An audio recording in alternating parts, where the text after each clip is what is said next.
So we're playing Firewatch. It's a new game on Steam. Currently on sale as of February 8th. Is it the 8th? No, it's the 11th. I don't know what day it is. Boulder, Colorado.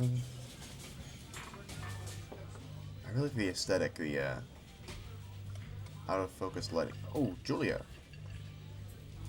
Kid Julia, I see you. It's about your age, late 20s. Laughing with well-dressed professors and grad students nearby from the nearby CU Boulder. You, Henry, are drinking with your pals. You approach her. You are drunk.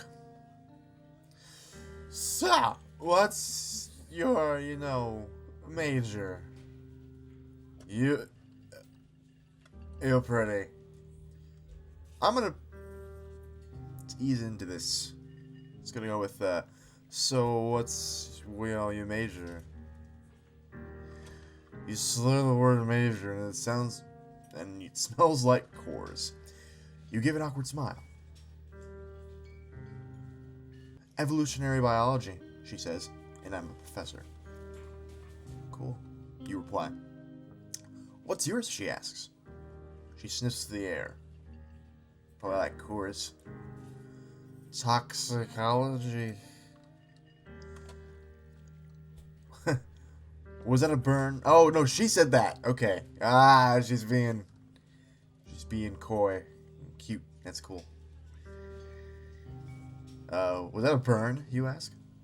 She says definitely. Defiantly. Definitely. I can't. Worried she hurt your feelings, she asks you if you want to split a cheeseburger.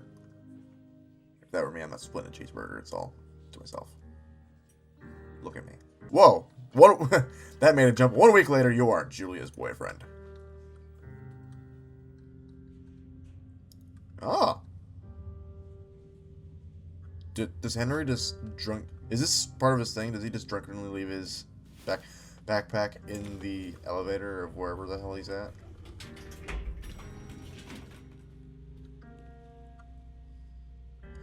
Going to guess that the only truck in the lot is mine. Well, let's explore. Yeah, there's nothing. Can I get in here? Ooh. He's one of those guys with the really good zooming vision. I need that installed. Dude, your tailgate's down? That's gonna fall out while you're driving. Haha! Oh, it's in a good way. Well, I was about to say, I've had those before. You move in. You share an apartment near the school with a view of the mountains. You two drink beers out on the deck. You drink beer just about anywhere. Life is good. Life, pretty girl, and beers. That's all I want. Julia wants to get a dog. Hell yeah with the dog. There's a scruffy, undersized beagle. Julia is in love. She wants to bring it with her to class. There's also an intimidating but gentle-eyed German shepherd. Nothing bad could happen to Julia while walking this dog. It's badass. Pick up the beagle, and she names him Bucket. Okay. With the name alone of Mayhem, you gotta go with the shepherd. Beagle is cute, but shepherd's more practical. Honestly, if this were me, I'd probably get a corgi, because they get them stub legs. Wicked cute. But Mayhem it is. Mayhem's an excellent dog. He loves wrestling with you in the park and goes with Julia on her runs. Even though he's too big to bring to school, Julia loves him all the same. Mayhem is a friend, child, and a pet. They're saying, Mayhem is a friend, child. Like, ooh, child, things are gonna get... I won't sing. Mayhem is a friend, child, and pet all rolled into one. 1979. You talk about the deck. It's summer. tuck out on the deck. It's summer. 9:30 p.m. and the heat still radiates off the high desert. "What do you think about kids?" she asks. "Kids? They're not very smart or good at much. I'm saying if you and I have some. Couple little idiots. One day, why rush?" This is probably just me. But yeah, kids, let's do it. I want kids. In that case, we should probably get married. "Yeah, I would like that," you say. "These kids are going to be screwed up enough. It's probably for the best that their parents are hitched." You say. She's absolutely right.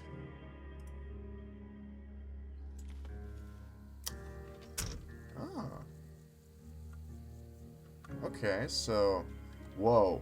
Frame rate's a little wonky here, isn't it? I'm gonna pause the storytelling for some settings time.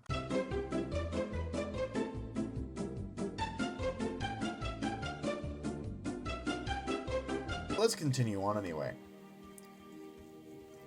Thoroughfare trailhead. Thunder Canyon. This game, by the way, oh my god. Okay, we got, learn to live with bears. Didn't work out for that one guy who decided to live with bears. Which again, no fireworks. I have a feeling the fireworks are going to come into play somewhere in the story. There also appears to be no sprint button. Anyway, more story with Julia. It's a Thursday night, and Julia is 4 hours late. She doesn't call. They're worried.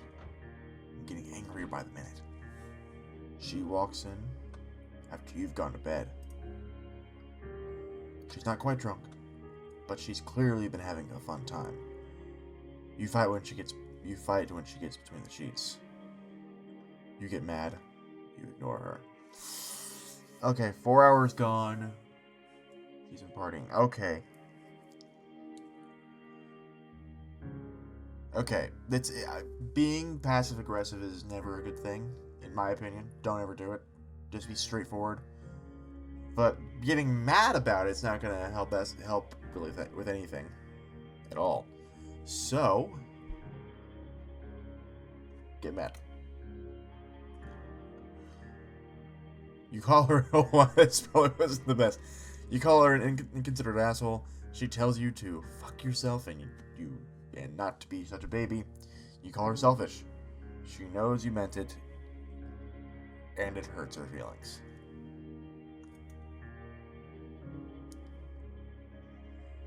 Julia still likes to draw. Oh, we're in 1981 now, by the way. She draws plants from her research. She draws all the places you go. She draws you. You pose and flex like He-Man. You frog like Victoria's Secret model. Okay. See, I would do both of these. But if I have to choose, it's going to be Victoria's Secret model. Very. Thank you. Thank you, game.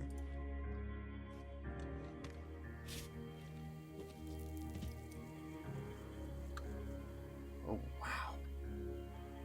This kind of reminds me slightly of TF2, like art style wise, but also a little bit like well, The Incredibles kind of reminds me of TF2. That don't look safe.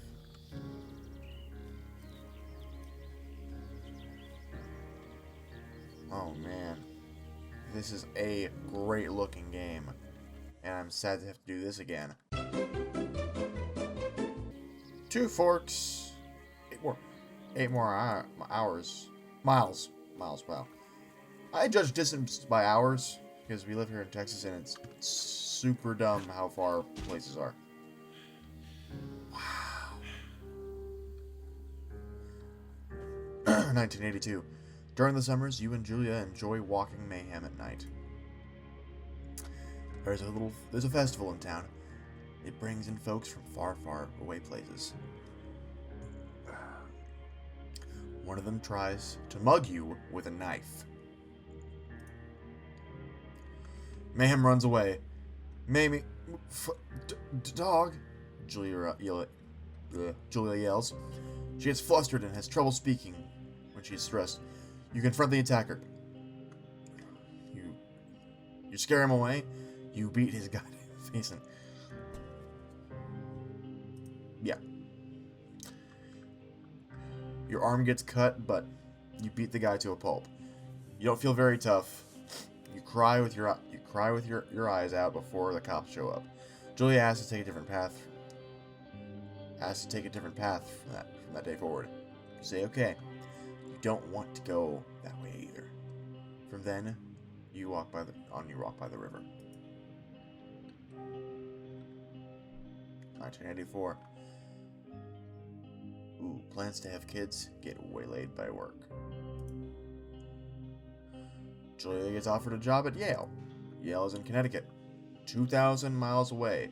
It's a great job, associate department chair. She wants to move. You absolutely do not.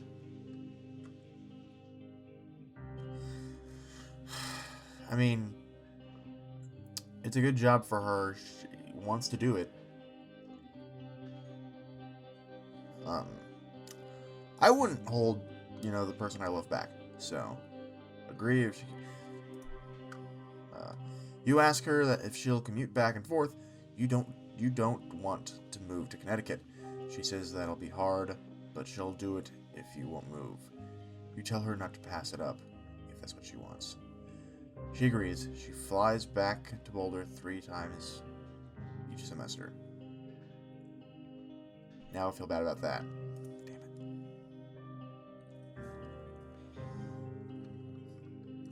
Julia is sent home from Yale on paid leave after having an episode. She lost it on a colleague for borrowing books that were important to her research. She didn't remember she'd happily loaned them to him just 2 days prior. She was found crying in the stairwell. He said maybe you guys should talk about it. You make macaroni and drink wine to forget about it.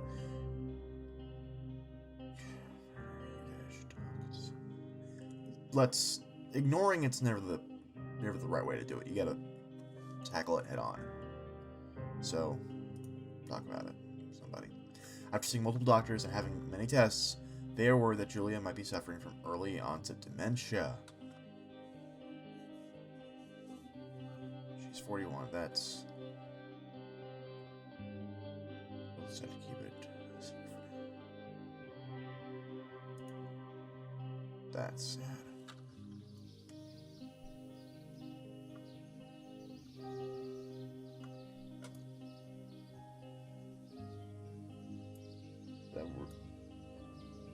Is it mine or is it mine? I think it's mine.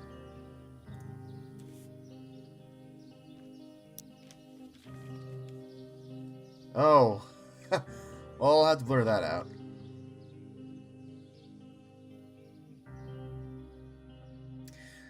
I'm guessing that's my Victoria's Secret. That... Not gonna say anything. Never mind.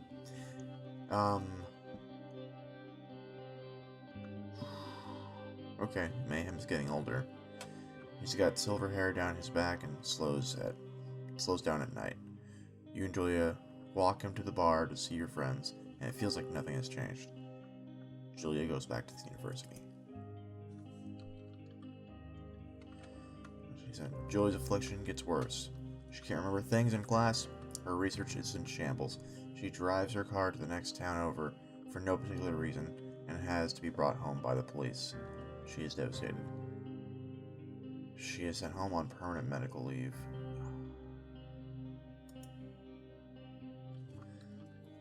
Some days, you get the Julia who calls you a dope and your unborn child little idiots. Other days, you get a stranger. She pulls you into bed to make love. After 5 minutes, she goes into a panic, believing her dad is at the door.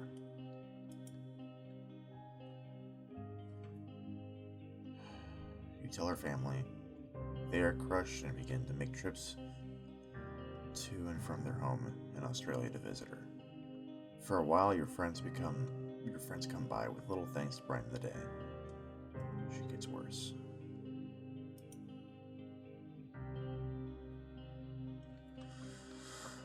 You spend your days following Julia around the house. You count the seconds between the 2 weekly visits from Daniel, the nurse. He suggests that Julia could live somewhere else, somewhere with 24-hour care, a home. It sits with you for a couple of months. You decide to move her into a full-time care facility. You are determined to take her. I couldn't do that.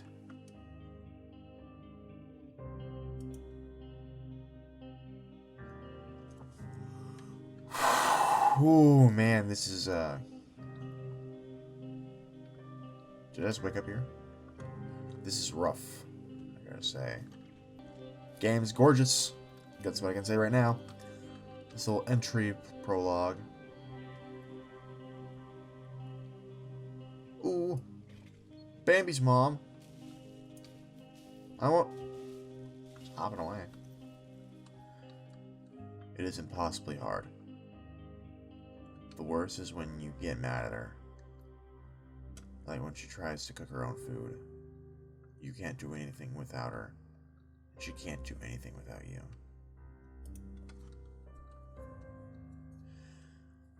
When she goes to sleep, you stay up for a few hours. Drinking on the deck, watching baseball in the summer. College basketball in the winter. Drinking then too. You start going out after you put her to bed. The first time you do it, you worry about her getting up and walking around while you're gone. You put out... Whoa. Whoa. Oh my god. No, that left one's awful. You put a chair in front of the door. Like, so much wrong can happen. You shouldn't be going out in the first place. Don't go out. Just don't do it. That's the thing to do. Making her trapped in the room is the worst thing, but letting her out is a bad thing, because she could hurt herself.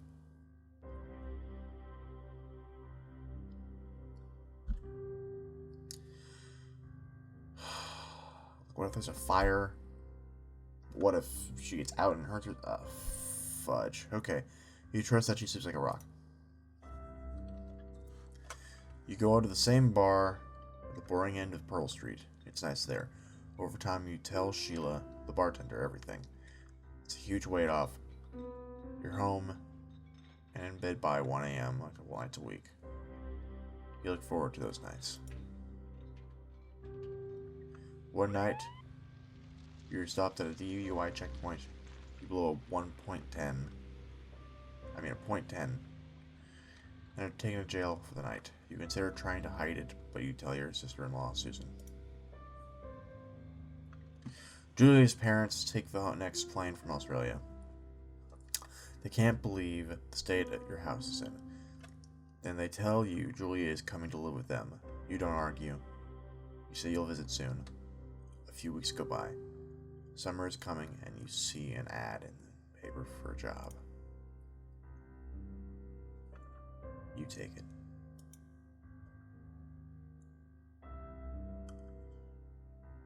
And hence now I'm the Firewatcher.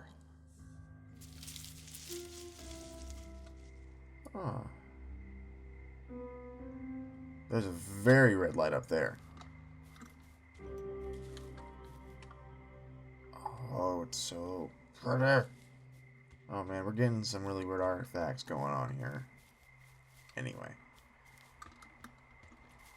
So, this guy's life is, not great. I feel for him. Henry, I believe that's his name.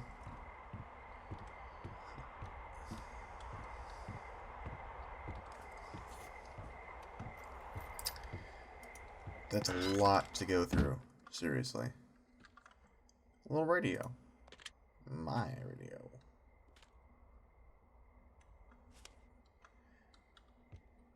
This is where we're not. Okay, so this is kind of like what I do. Flora of the Shoshone poster. Shoshone. I really hope I'm pronouncing stuff right. I don't know.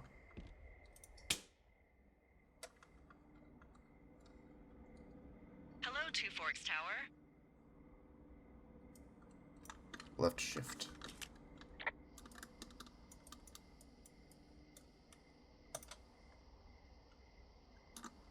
Okay. Hello? Whoever this is? It's Henry, right? Yeah. I'm Delilah. Yeah, that's what the guy said on the phone. So, what's wrong with you? Excuse me? People take this job to get away from Pine something. cone. So, what's wrong? What's wrong with you? That's a great idea. Go ahead. Look, I just hiked for 2 days, so I don't really follow whatever it is you're doing right now. Yeah. You take a stab at what's wrong with me. Fine, then can I sleep forever? Sure, buddy. Okay, now go ahead. This is definitely a pine cone. Oh. You killed 3 ex-husbands. You're rebelling against your mom. Nobody back home can stand you. Rebellion as well. Okay, you're probably just rebelling against a mom who wishes you had given her grandkids, by the sound of your voice, at least 15 years ago. Through the pine cone, too. You come out here and it really grinds her gears and you love it. Can I sleep now? Well, she also says I fuck immature men, but in my defense, who wouldn't want a 28-year-old with ambition and energy and some fire in his belly in bed? Ah, well. I'm going now. Just a second. Now it's my turn. Okay, good night. Bye. Oh, don't See. guess I don't know it. anything about you. I say you got fired from your job and have finally decided to write your novel. That's the sort of bullshit reason you'll find a man out in the woods. Good night. Welcome to the job. I like that little back and forth between those two. That was funny.